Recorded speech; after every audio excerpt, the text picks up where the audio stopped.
네, 안녕하세요. 여러분들의 구독과 좋아요로 이 채널이 유지되고 있습니다. 네, 영상 속도는 1.5배를 추천드리고요. 항상 구독자님, 멤버십 회원님들에게 감사하다라고 말씀을 드리면서 자, 이번 내용은 다름이 아니고 대부분 이런 고민을 하실 것 같아가지고 이번 현금 흐름을 어떻게 창출을 해서 만들어 가는지에 따른 이야기를 좀 해보도록 하겠습니다.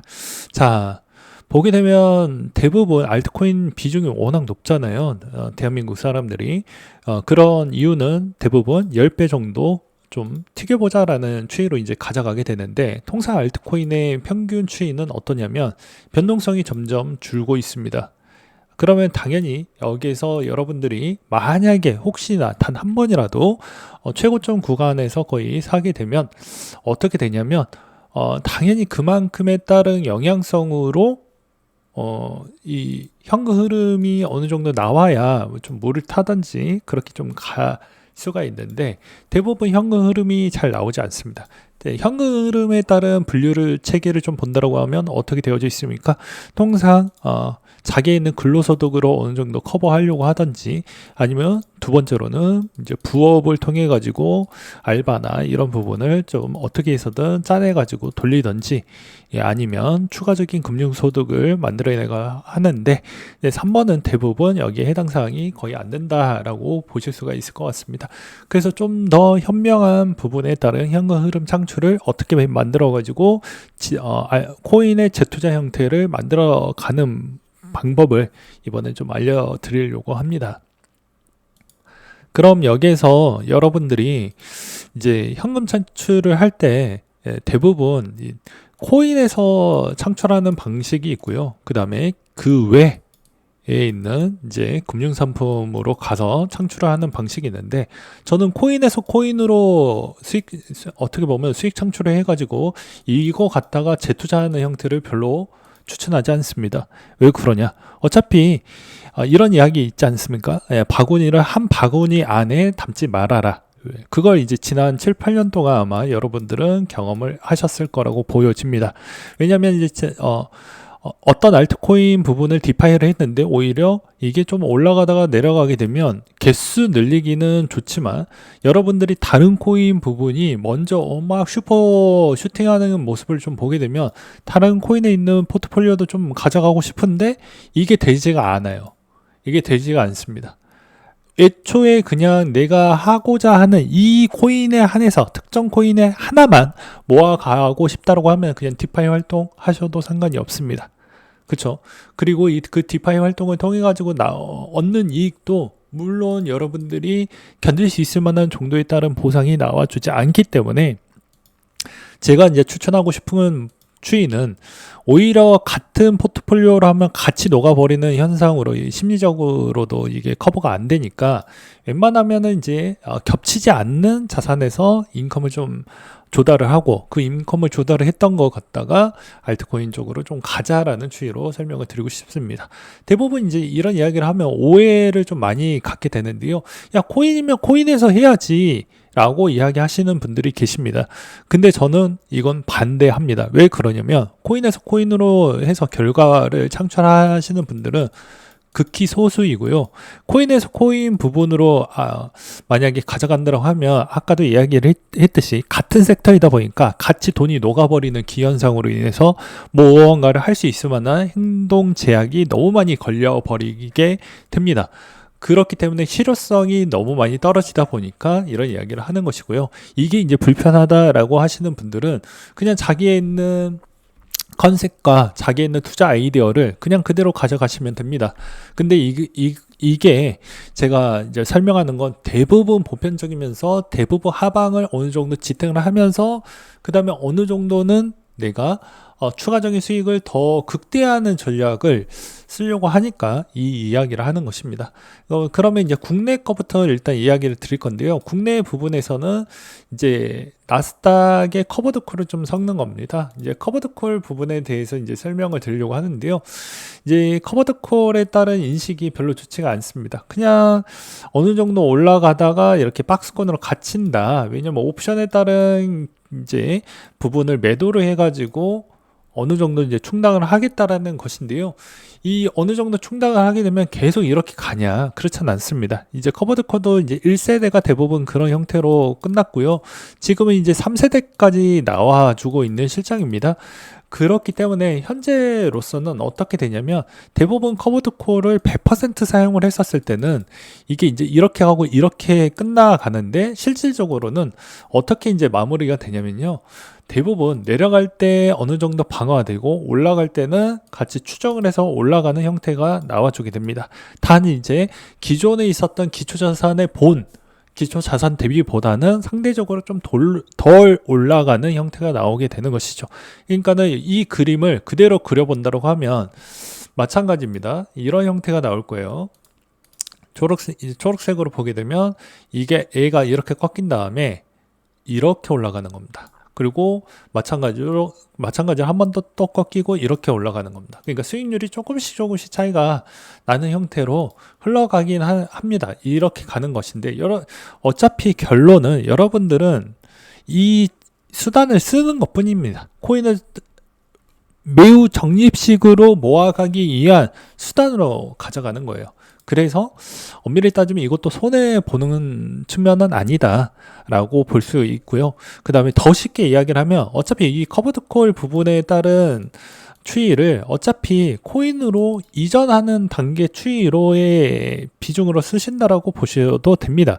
그러니까 무슨 말이냐면 어차피 여기에서 100만 원이 있으면 100만 원을 여기다가 옮긴다라고 보셔도 돼요. 왜냐면 이제 리턴 오브 캐피탈이라고 해가지고 ROC가 어느 정도는 발생을 하고 손실비 부분도 약간은 들어가고 수수료 부분도 약간은 들어갈 수 있지만 상품을 잘 고르면은 그 정도를 커버를 해줄 수가 있기 때문에 이 전략을 추천을 하는 바가 될 것 같습니다.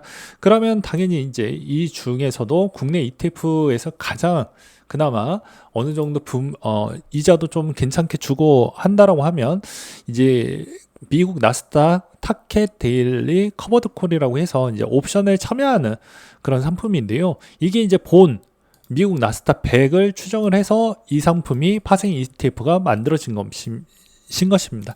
그래서 구성 종목도 이제 나스닥 100을 추정을 해서 따라가는 것인데 여기서도 보게 되면은 옵션 부분에 있는 구성 종목 6번을 보게 되면 볼 수 있고요. 그럼 추정이 어느 정도냐? 이 추정이 이제 90% 정도를 추정을 합니다. 그래서 퍼포먼스가 거의 유사하고요. 나쁘지가 않습니다.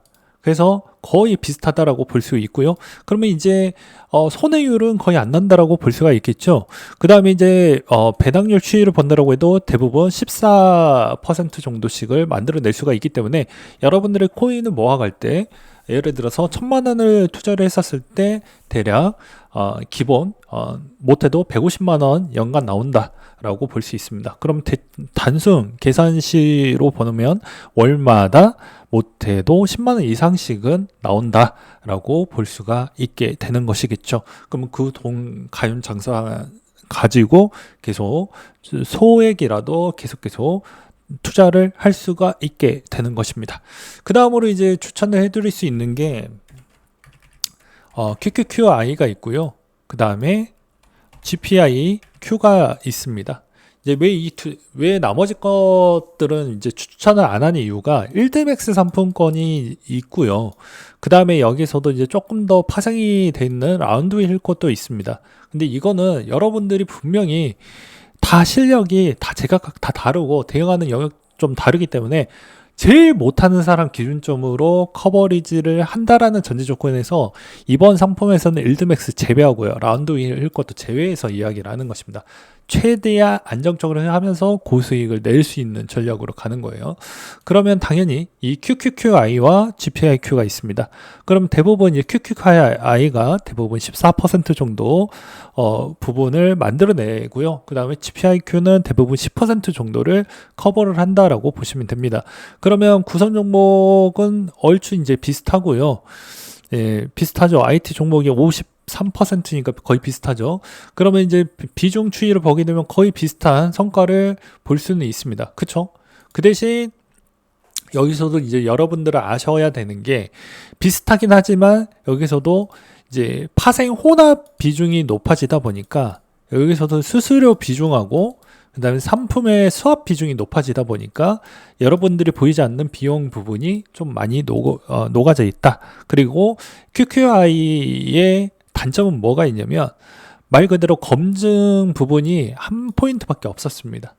그렇기 때문에 위기 때 얼마나 대응이 더 잘 될 것인지는 확인이 안 되지만 GPIQ는 확인이 된다. 왜냐하면 대부분 커버드콜 비중만 어느 정도만 커버를 쳤기 때문에 뭐 나쁘지 않는 성과 정도는 충분히 잘 나오는 형태이기 때문에 걱정될 부분은 아니다 정도로 말씀을 드릴 수가 있을 것 같습니다.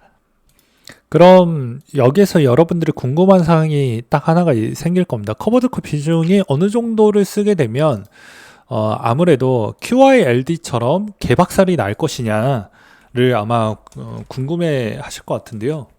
이 회복이 안 되죠. 계속 내려가니까. 그러면 이것만 봤을 때는 그렇지만 토탈 리턴, 그러니까 내가 배당을 받았던 것까지 다 합치게 되면 이걸 계속 재투자했었을 때 그냥 거의 본전이나 조금 더 이익이 나왔습니다. 네. 근데 대부분 이 차트로만 보았을 때는 막대한 손실이 받았을 것 같은데 라고 그렇게들 오해들 많이 하시죠. 그래서 제가 뭐라고 이야기를 했습니까? 내려간다라고 해도 이 자산이 이쪽으로 넘기는 부분이다. 적립식 자금으로 내가 하기 위해서 여기다가 잠시 거치해 놓고 약간의 이자를 좀 받아가는 형태로 좀 보면 된다. 근데 대부분 이걸 보완을 해서 나오다 보니까 이제 GPIQ도 어느 정도 검증 부분이 끝나고 대부분 회복이 잘 나오고 그러니까 나스닥100을 잘 추정을 해서 잘 따라가고 있고, 그 다음에 커버드콜 비중은 25%에서 75% 그 사이를 쓰는데 어차피 마지노선은 50% 이상만 써주지 않으면 대부분 잘 따라가게 됩니다. 그리고 마찬가지로 QQI도 커버드콜 비중이 50에서 70% 정도를 쓰다 보니까 어느 정도 잘 따라가는 경향성을 많이 보여주고 있어요. 그러면 이제 여러분들의 이 현금 흐름을 가지고 여기서 이제 대부분 미국 주식 부분은 이 이자 비중만 보시면 안 됩니다. 여기서 환 프리미엄, 그러니까 달러로 들어오기 때문에 환 프리미엄 부분에 따른 차익도 고려를 해보면 실질적으로 미국 나스닥 부분에 연간 15% 이상에 따른 수익성을 창출을 할 수 있다, 이렇게 보시면 될 것 같습니다. 그 대신 이제 선호도를 본다라고 하면 저는 그래요. 애초에 그냥 국내에 있는 ETF 부분은 약간의 조금 꺼름칙한 부분이 있습니다. 왜냐하면 이때까지 여러분들이 뭐 잘 챙겨 보셨으면 국내 증권사가 좀 더러운 짓거리를 워낙 많이 하다 보니까 신뢰도가 그렇게 많이 생기지가 않습니다. 최근에 어땠습니까? ETF 부분에 있어서 뭐 세금 오류 신고도 많이 있었다라는 이야기가 많이 있었죠. 그러니까 오히려 상품의 최적화로 따지면 국내 게 제일 좋은데 그 신뢰도가 좀 많이 밑바탕이 안 되다 보니까 해외 거 부분에서 만약에 맞춰 본다라고 하면은 차라리 어찌 보면 골드만삭스 부분이 우선순위가 될 것 같다라고 보실 수가 있습니다. 근데 내가 정말 돈이 없으면 1,000만 원 갖고 100만 원으로 뭐 어떻게 뭐 하겠냐. 월에 10만 원 부분에 재투자도 안 되는데, 그래서 대안으로 이제 QQQI나 그다음에 국내 부분, 미국 나스닥 커버드콜 부분을 적절하게 섞어가지고 재투자를 하시게 되면 됩니다. 그러면 이제 어떤 이제 장점이 있냐면 나스닥 부분에 MSTR이 들어가져 있기 때문에 커버는 커버대로 다 되면서 될 거고요. 그 다음에 비트코인은 변동성이 워낙 크다 보니까 여기에서 수익 창출 부분을 여기에서 어느 정도 커버가 될 수가 있을 겁니다. 그리고 여기서 조정이 둘 다 나오게 되면 둘 다 가중으로 많이 떨어지게 될 것인데, 떨어질 때마다 이제 여러분들이 이제 선택 바이 선택을 통해 가지고 무엇에 더 집중을 해 가지고 모아가는 게 더 이점인지도 볼 수가 있게 되는 것이겠죠.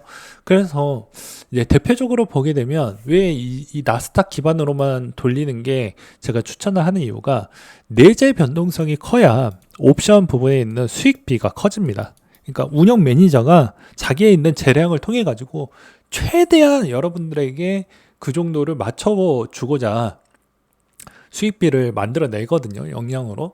그러면 당연히 내재 변동성 IV가 좀 잘 나와야 됩니다. 그리고 거래량이 잘 나와야 돼요. 그래야 이게 성립이 되는 것입니다. 그래서 여러분들이 이제 대부분 이걸 좀 해보셨던 분들은 왜 다우존스 부분은 뭐 커버드걸 썼던 부분을 자세하게 보면 왜 S&P 500으로 대부분 국내 걸 대체되어 가고 있는 게 옵션 부분에 따른 기대감이 별로 없습니다. 변동성이 별로 안 생기니까 옵션에 따른 기대에 있는 수익비도 떨어지기 때문인 것이죠. 그래서 대부분 나스닥으로 어느 정도 충당을 해서 가져가는 경우가 훨씬 더 많다. 이렇게 생각을 하시면 될 것 같습니다. 그래서 대부분 저도 이제 비슷한 컨셉을 두고 잘 쓰고 있는 형태입니다. 여기서 이제 이 컨셉에 있는 아이디어 가지고 이제 내가 어떤 부분에다가 더 집중을 할 것인지를 무엇으로 이제 잡으시면 되지 않을까 싶어요. 그래서 이제 대다수 뭐 미국 나스닥 부분으로 나스닥 커버드 콜로 하고 여기다가 이제 레버리지 비트코인을 섞어서 하셔도 되고 아니면 이제 QQQI를 통해 가지고 이제 여기에서 오히려 내가 이더리움 뭐 레버리지를 쓰시던지 아니면 이더리움 본주에다가 투자를 하시던지 그거는 이제 여러분들이 어떤 거를 맞춰 가지고 하느냐에 따라서 성과가 좀 괜찮게 나올 것이다 라고 보시면 될 것 같습니다. 이제 단지 여기서의 핵심은 무엇이냐면 대출금을 만들어 가지고 이렇게 풍차 돌리기를 좀 해야 될 것이다 라고 하시는 분들도 계세요. 왜냐면 1,000만 원 가지고를 예시로 이야기를 했지만 내가 지금 가용 자산 1,000만 원도 안 나온다라고 하시면 이게 금액이 적다 월 불인 납부 적립이 좀 적을 것 같다라고 하면 대출을 이렇게 해가지고 뭐 3천이나 4천만 원 만들어가지고 돌리시는 분들이 간혹 계실 것입니다. 그러면 당연히 이 부업을 통해 가지고 원금은 다른 걸로 커버를 치셔라 라고 저는 말씀을 드리고 싶고요. 그 다음으로 다른 커버드콜 상품을 왜 추천 안 하나요? 라고 물어볼 것 같습니다. 그거는 여러분들은 돈이 없잖아요. 현금 흐름을 최적화하기 위해서는 약간의 그 정도만큼 나올 수 있을 만한 게 아까도 이야기했지만 일드맥스도 있고 라운드 힐도 있지만 그리고 뭐 더 렉스도 있고 여러 가지 상품 운용사들은 다채롭게 많이 있어요. 프로쉐어즈에서도 만드는 게 있고요. 근데 이제 핵심은 뭐냐? 돈이 없으니까 가성비를 맞추기 위해서 그런 겁니다. 더 안정성을 더 추구를 하면서 더 좋은 상품들도 몇 개가 있긴 하지만 그거는 월에 만들어줘서 주는 이자 비율이 상대적으로 너무 많이 낮기 때문에 이게 이제 어떻게 보면 월 적립이라는 목표를 못 맞추겠죠. 그래서 이런 이야기를 한다라고 보시면 될 것 같습니다. 네, 이상으로 마치도록 하겠습니다.